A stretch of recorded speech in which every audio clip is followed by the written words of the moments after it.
my great pleasure to introduce the wonderful Ann Robinson.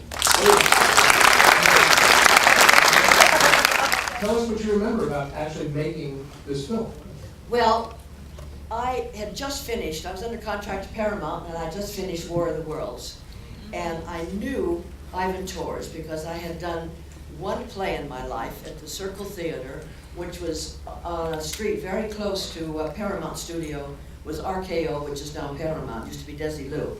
And I was there for 10 weeks, did a play called The Wind Without Rain. And so I guess after I had finished War of the Worlds, he figured, well, what the heck, I know her, and I like her, so he just called me up and hired me. And of course I thought I was such a much, being loaned out from Paramount Studio. They got a whole $1,000 a week, and I was still getting $125 a week. Explain to the audience how that works. People may not know how that all worked in the studio system. How when you were loaned out for $1,000, you didn't get no. Oh no. Paramount made back a couple of dollars, but still I had to laugh. It was very exciting to see Ivan Tors again. I suppose you all remember him from Flipper. He was quite a lovely man. And Maxwell Shane, I think I had met him prior to that, but then he was a very, very, very nice person. And Jerry Paris, of course, that was his introduction. To, and he ended up, being quite a director on Happy Days, and he was the next door neighbor on the Dick Van Dyke Show. And I love Jerry because he was so funny. Male actors are a riot. They're working and they're suddenly worried about their next job.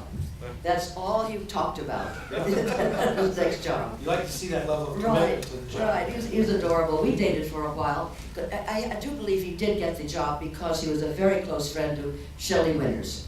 And Shelley was married to Victorio Gassman. And so the four of us dated, had double dates. And I remember one time we drove to Tijuana.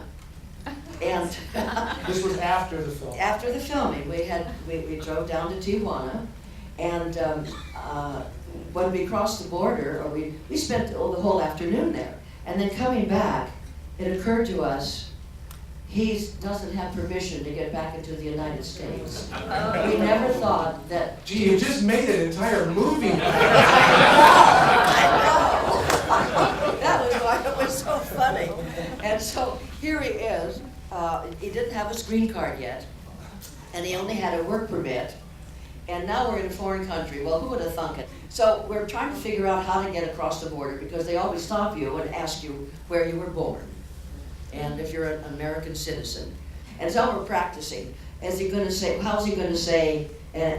where he was born, without an accent, without the fellow looking through the window.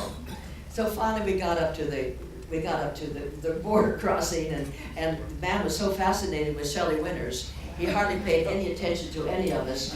And so he said, he knew where she was born, and then Jerry Paris said he was born in New York, and I said I was born in Hollywood, and then Victor goes, yeah. We finally got to say yeah without an accent. And we drove across and we were relieved. I can imagine that it would be very easy for Shelley Winters to be distracting to her. Very. I figured that would really, you have a big movie star like that cross the border, they would not pay any attention to anyone else. No, she ended up being quite charming, quite lovely. And I remember going over to her house, her apartment. Jerry took me over there for dinner. And she was learning to cook Italian food. And I took a hostess gift and handed it to her, and she reached to me to thank me and to hug me, and I flinched because I thought she was going to hit me. She had a reputation of being rather a hard woman. But she ended up really being an awfully sweet person. But anyway, it was sort of fun.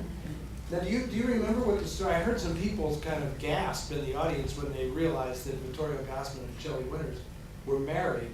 I can't recall exactly when that happened or for how long. I don't either. That lasted, but I know that he made the decision to leave the United States and go back to Italy to make pictures, and she did not want to go with him. So the union dissolved. at that point? I guess that was like mid to late 50s, probably a couple of years after you Well, I started. had, by that time, I'd gone to my very first bullfight with Jerry Paris and Tony Quinn, and he was seen on the side, a lovely girl, Susan Ball, who's now deceased. She was under contract to Universal, and he had quite a reputation with the women, Anthony Quinn. Yeah. So I saw my very first bullfight with that group, which sort of led to my downfall, and I ended up running off to Mexico a few years later and married a bullfighter, and there's his son sitting right over there.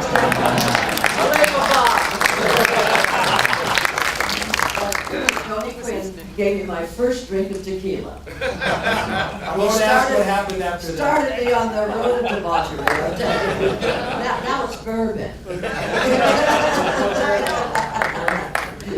Now, on this day you went to your first bullfight, that wasn't when you met your future husband. No. Oh, so it was just the bullfights themselves Yes, that attracted you. I had done some I mean, I stuff. remember you're being interviewed by a vegetarian now. Oh, I see. That was fine. Well, that's I'm all good right. with bullfights. No, I had. Bulls at least have a fight It was chance. Bob Benecker who really Oh, God, got me yes. onto Yeah. bullfighting, and I had never seen a bullfight before.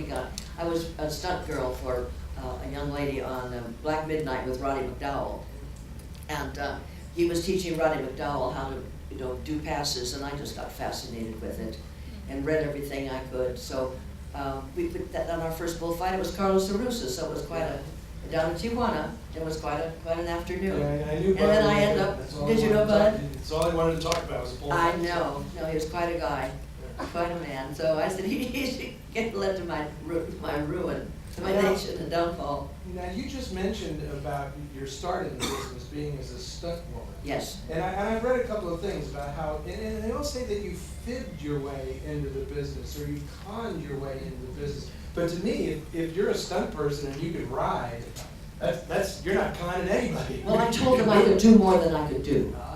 I told him that I was an experienced stunt woman when I wasn't. I started out with the actor, B-movie cowboy Johnny Carpenter. And I was about 18 or 19, and they put me in a half-hour movie of, he used to teach young blind boys and to ride horses, disabled people. And so he did a half-hour movie on, they called them the Blind Rhythm Riders. And so we did this film, and because I could ride so well, and Johnny had taught, I started out on an English saddle, and then Johnny taught me a Western saddle, and he put me in the movie. And Yakima Canutt and a few people, and Cliff Lyons, who were very big in the stunt business, saw it, and a neighbor were very good friends, and they said Ann should be in the movie. And so Cliff Lyons finagled an extra card for me. And once in those days, once you got one union card, you were entitled to go into the next union. So I got my Screen Extras card, and then I got my Screen Actors card. And so that's how I sort of cheated my way in, telling them that I was a very experienced stunt girl. I did a movie called The Story of Molly X, where I doubled, and I had to climb a 15-foot barbed wire fence to Tehachapi State Prison for women.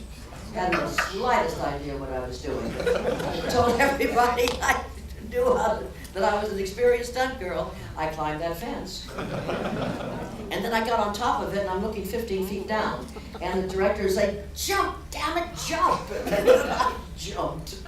Now they would never let anybody get away with anything like that. So what stories are we going to be able to tell in 20 years when you can't possibly pull off stunts like that, like conning your way into climbing a fence in a movie? Well, everyone was so naive. I mean, it was lovely. It was God love them. a lovely time. I mean, the 50s were wonderful, and the war was over.